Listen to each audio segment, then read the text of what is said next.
Nous devons chercher la paix partout. En Europe, bien sûr. En Palestine, évidemment. Mais en Afrique aussi. Et je voudrais, alors que je rentre du Congo, vous en dire un mot.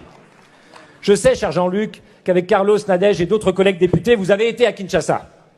Moi aussi, dans le cadre de travaux que je mène à l'Assemblée nationale sur la francophonie. La francophonie, à travers le partage de la langue, des valeurs de paix, d'espoir et de démocratie, est pour moi ce qu'il reste au peuple face à l'oppression ou aux fautes de leurs dirigeants. Elle est au fond l'énergie de la créolisation. Mais la francophonie doit aussi jouer son rôle pour résoudre les conflits. Et en ce moment, ce sont des centaines de milliers de Congolais, plus grand pays francophone au monde, qui sont pourchassés par des milices venus piller l'est du pays, avec le soutien du gouvernement du Rwanda. Des immenses camps de réfugiés, où le choléra est en train d'arriver, sont installés juste à côté de la ville de Goma.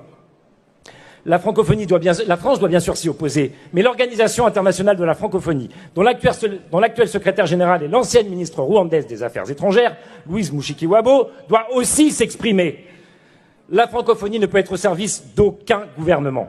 Et alors que son prochain sommet se tiendra cette année à Paris, je fais donc le vœu que, comme me l'ont demandé les jeunes Congolais que j'ai rencontrés, une table ronde réunissant les jeunesses rwandaises et congolaises soit organisée pour qu'enfin le français redevienne la langue de la paix. Voilà, chers amis, ce que je voulais vous dire aujourd'hui. Ensemble, nous allons mener une très belle campagne pour les élections européennes et ensemble, nous allons mener toutes les suivantes. Merci.